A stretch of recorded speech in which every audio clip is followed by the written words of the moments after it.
Hey guys, I'm Tim Langston with Red Dog Bushcraft. I just finished shooting a video where we took a look at this, the Habilis Bushtool Trapper model knife.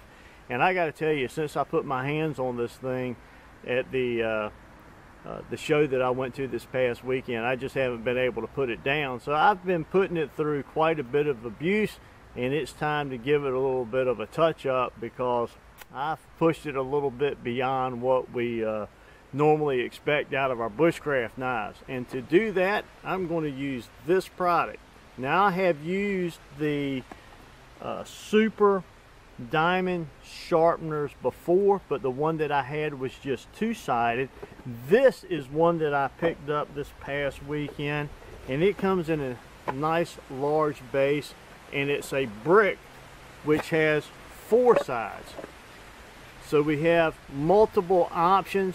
We have a 200, a 300, a 400 on the bottom, and a 600 grit as far as our ability to cut down some steel. So working on this 1095 with this stone, it shouldn't take a whole lot of work at all. So let's get started, and I'll take you through the process of how I touch up my knives once I've, well, let's just say I gave it a little too much love and abused it a little bit, and we'll see how we touch them up and get them back into good shape. So stay with me and we'll get started. Just so we can have a little bit of before and after, I have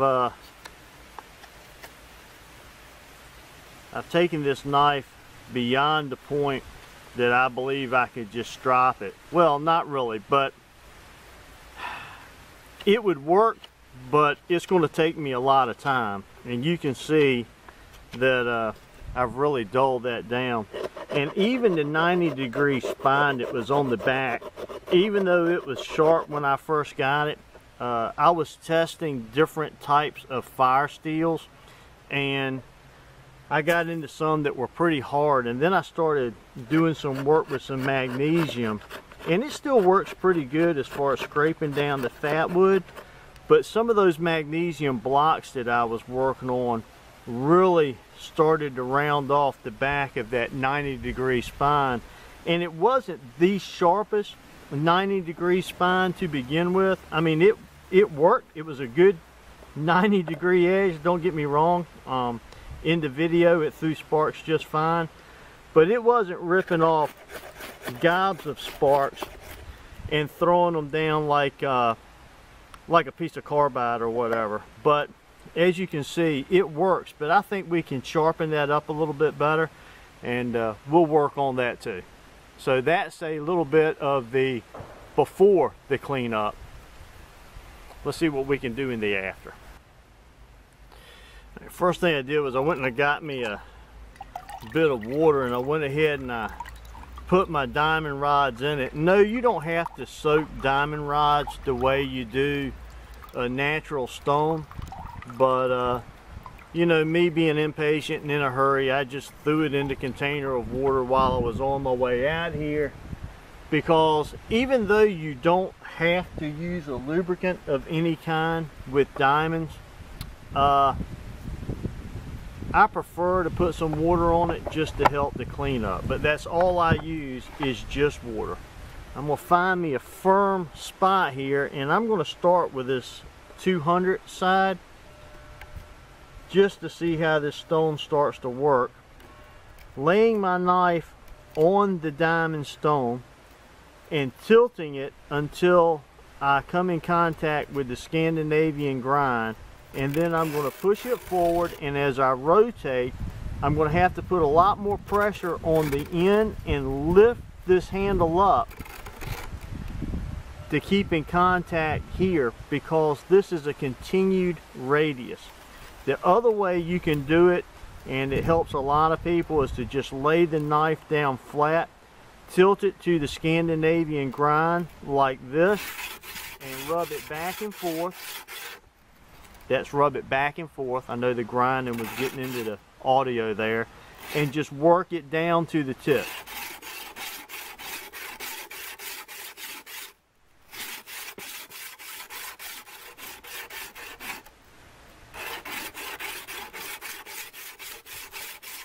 Now after you go a couple of passes on one side, we're going to flip it over and do the same thing on the other side. And I'm going to do that until I get rid of these grind marks where this knife was made. I can tell that there was a little bit of a secondary bevel put on this knife, and I may go back and do that again. But right now I'm just going to cut down that Scandi just a little bit. And I'll do that with each side of the stone. Okay, so I've got this side cut down, and you can see just a little bit of the paint or the bluing there in that cutting edge. So now I'm just going to go ahead and start working on the other side. And there's really two ways you can do that. You can either do the same thing in opposite, just switching hands, laying the knife flat, finding the angle, and going back and forth, trying to utilize the whole stone. And don't worry about putting a whole lot of pressure down. If you're using a coarse enough grit, you don't have to put a lot of pressure. Let the stone itself do the cutting work. The other way you can do it is by utilizing your same hand but turning the blade around and actually pushing the knife away from you. Light strokes forward, light strokes back, working your way down that blade all the way to the tip. Make sure you've got good pressure, keeping that angle on the opposite side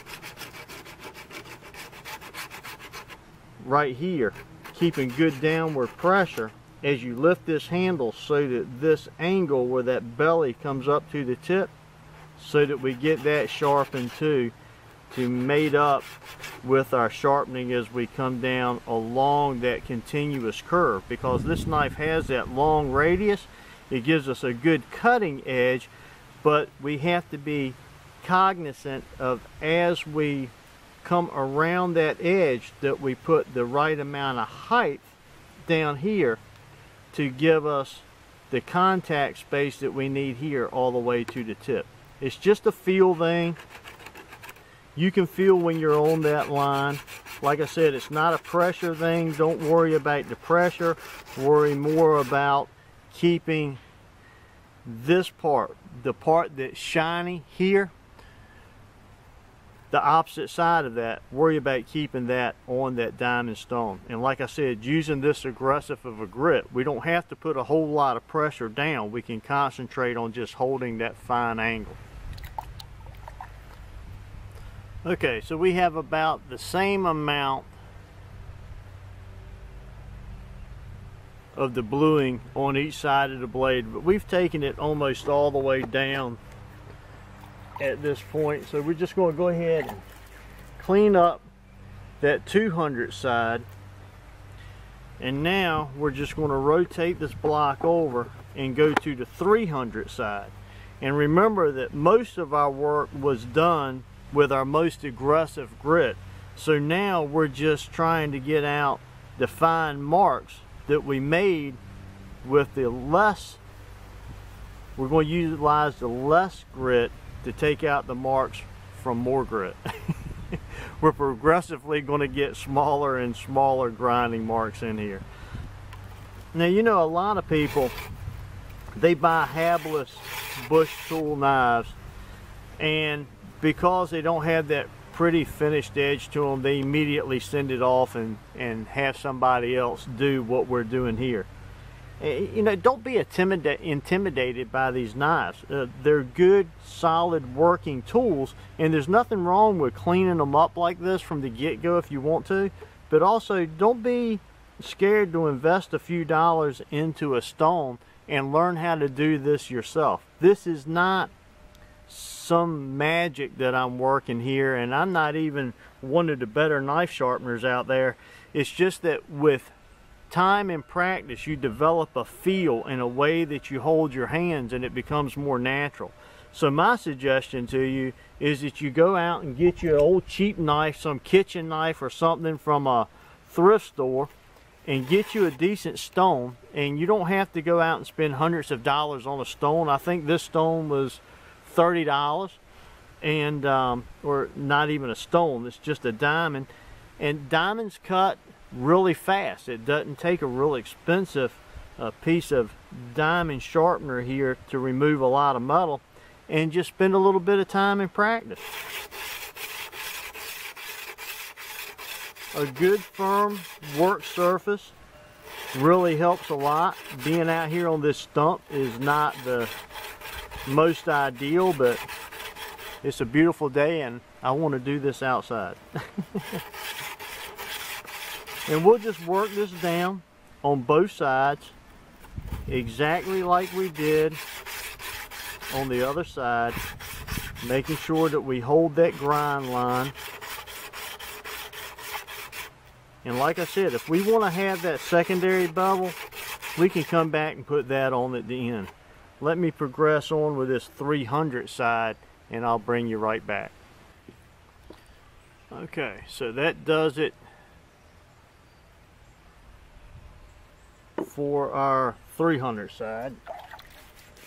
Go ahead and just wash that off, shake it out, and go to our 400 side. Clean the knife off, wet it down, good firm surface, and start back laying the knife down flat, rolling up to the proper angle, and nice smooth strokes back and forth. Now I do this seesaw method. I see people that come in here and they do this all the way across, and that's probably the right way to do it.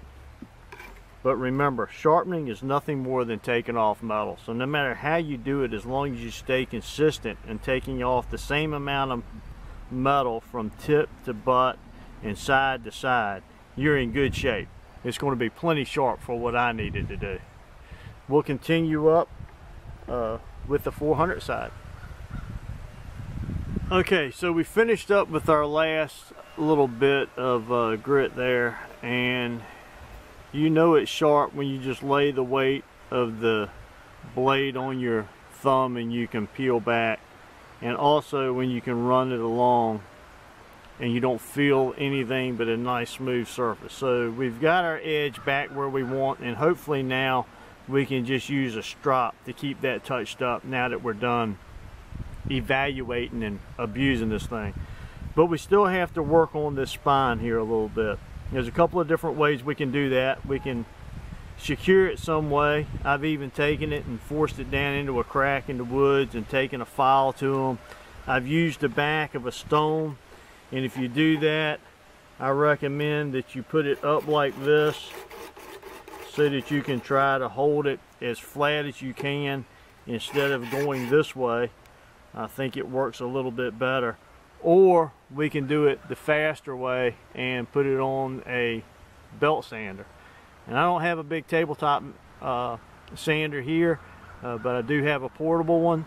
So let's move over there and I'll show you how I do that. And of course, I'm not going to be able to talk during that, but what I'm going to do is where the belt comes across, I'm going to lay that blade on and pull it down. Very light tension, especially when I get towards the tip.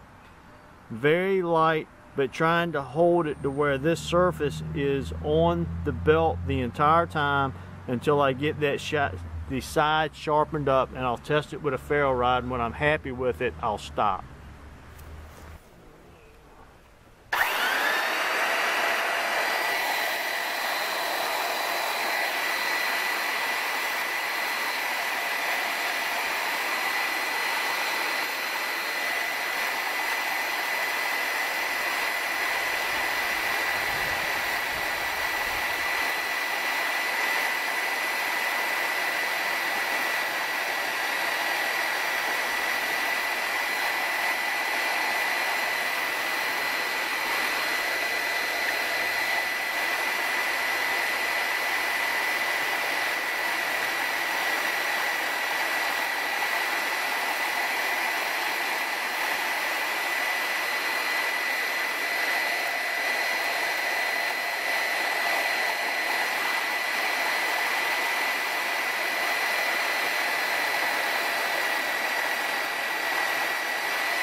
Alright, so let's see where we're at now.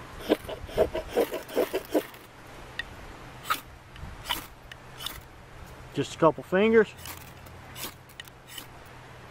Very light pressure. Let's peel off some. Woo, man! Did you see that? I say she's peeling off some now. Even time it comes back on top of you and burns you up.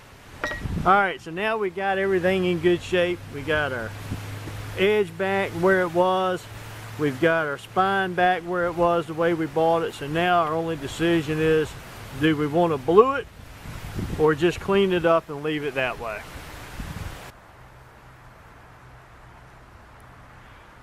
And as you can tell, I decided to go ahead and put the gum bluing back on it and do the final strop, that edge. And if you're not familiar with how to utilize this gum bluing, just check out a video that I have on that.